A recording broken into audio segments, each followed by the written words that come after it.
important to understand the transport from troposphere to stratosphere, basically the water vapor transport, and also there are some other minor constituents like ozone. Here I am going to give you the idea about the water vapors.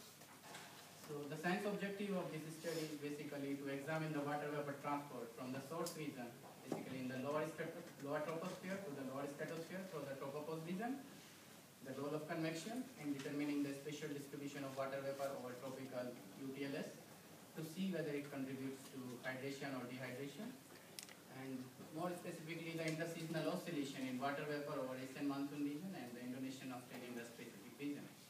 So nowadays I am much more focused about the interseasonal oscillations in water vapor.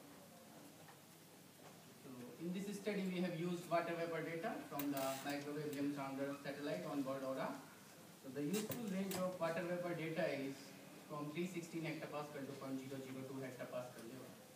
The latitude extent is plus minus 82 degree north, longitude extent is plus minus 180 degree east. Because MLS satellite provides many parameters, so its horizontal resolution it varies with parameters, and the temporal resolution is about 25 seconds. To support our study, we have used the outgoing long wave radiation data from the NOAA and the zonal and meridional wind data from the NCEP analysis. This table gives the summary about the MLS data, water vapor data. Here, as I told you, that the water vapor is available between 316 and 0.002 hectopascal level from this MLS satellite. Beyond this, the data is unsuitable for scientific purpose, and below 316 also. So here is the vertical horizontal resolution they have given, the precession, accuracy, and so on. Here, these are the time series of water vapor and OLR plotted after taking the running mean of 13 days. In the lower panel, on the x-axis, we are having the Julian day number from 1st January 2007 to 31st March 2010. And on the x-axis, it's the OLR. And in the upper panels, around 260 hectopascal level to 68 hectopascal level, we have plotted the water vapor time series. So here, if you look, when during the summer period, when the convection is high, this water vapor goes very fast up to 147 hectopascal level. But after 147 hectopascal level, it gets delayed to reach up to 100 and 68 hectopascal level. And the same process is repeating in the consecutive years. So to understand this, we just did some cross-correlation analysis between the 361 215 and 215 147 hectopascal level, and we can see here the phase difference is only plus minus 5 days. But here, between 147 and 100 hectopascal level, it delays about 1 month, and here it's about 1 or 2 months, as we have shown here by the arrows. So basically, we can say that up to 147 hectopascal level, this phenomena is local because of convection. But in the upper heights level, maybe jet winds are very strong here, so that may disturb the spatial distribution of water vapor in the higher heights. So for that, we have plotted the vertical profiles of wind from the NCEP analysis data for June to September months over the Bay of Bengal region. And here, if we see that the magnitude of U is very small, below 157 hectopascal level, it's less than 6 meters per second. But above this level, the larger magnitudes of U are observed. We can see here. So this confirms the presence of tropical easterly jets. So maybe in upper height, TJ associated wind could influence the spatial distribution of water vapor. Here in this time series, we just try to plot this time series over the Indonesian Australian West Pacific region for the same period that we have shown in the first figure. In the lower panel, this is the OLR, and in the higher heights, the water vapor time series has been plotted. And here also, if we see that when the convection, there is a deep convection, then water vapor goes fast up to 147 hectopascal level. But if we look at 100 hectopascal and 68 hectopascal level, this dotted time series are over the Bay of Bengal, and the dark line is over the IWPR. So we can see that they are exactly in phase at 100 hectopascal level over BOB and IWPR region, and as well as over the 68 hectopascal level. So it means that this up to here is a local phenomena, but in the higher heights, it's a widespread phenomena, or we can say it's a global phenomena. So to see the spatial distribution of water vapor, basically the seasonal variability. We have plotted the water vapor, temperature and OLR data from June 2007 to September 2007 in the left panel, and in the right panel we have plotted the same from December 2007 to March 2008. If you look here, the deep convection is occurring over this region. The low temperature are occurring, but despite the fact of low temperature, we are getting the high water vapor mixing ratio during summer months. But if you look at the right panel, in the winter months, the temperature is low and the water vapor is also low. Clear dehydration is occurring over this region, but summer months we are getting the hydration. So it needs further clarify to what's happening, the cause of this dehydration and hydration during these months.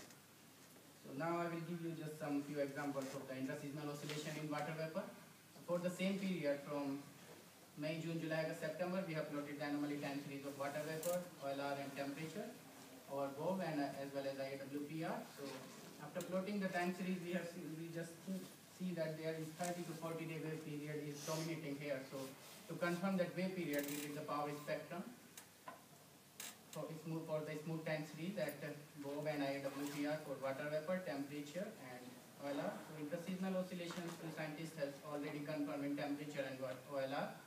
But here if we look at the water vapor, 30 to 40 days peaks can be observed over BOV and IAWPR as well. But over IAWPR, the OLR is not, the peak in OLR is not so confirmed. So this is at 100 hectopascal level. So to see the more interseasonal behavior in the different heights level, also we have plotted the power spectrum at from 261 hectopascal level to 68 hectopascal level, and the dominant period of interseasonal oscillation is occurring up to 83 hectopascal only. But in the tropical lower stratospheric region, maybe this behavior is shallow. For that, we have just calculated the peak ratio of peak spectral amplitude and mean water vapor mixing ratio, and we see here that it is decreasing in the higher heights, and at 68 hectopascal level it is not detectable, as we can see here. So for that, we have plotted the vertical profile for the same period, and here we can see the temperature inversion between 100 and 83 hectopascal level.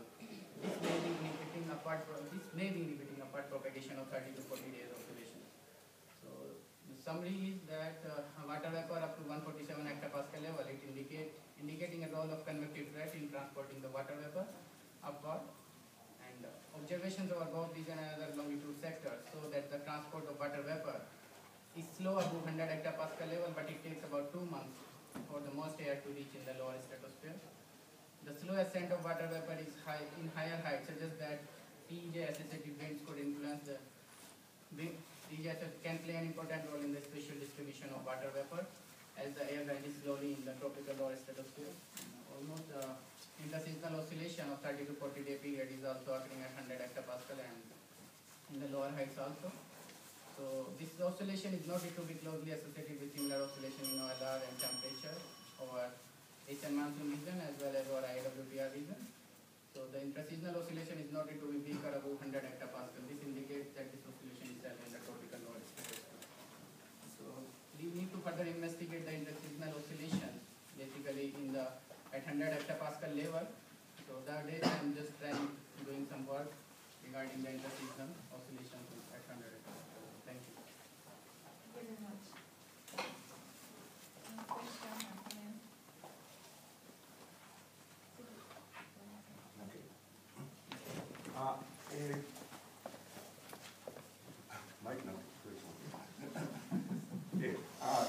I'm very much interested in your presentation. And when the temperature is cooling, water vapor is saturated or not? Yeah. So saturated. Yeah, it's Saturated. So you also see for some cirrus cloud or something in your data. cirrus clouds. Okay. Yeah, you already found. No, I didn't try. So maybe the observation of very small quantity of water vapor is little bit worse reliability rather than lower atmosphere. So you must take care of saturation. And if there are no saturation, probably the upward transport or etc. should be more important than the pressure.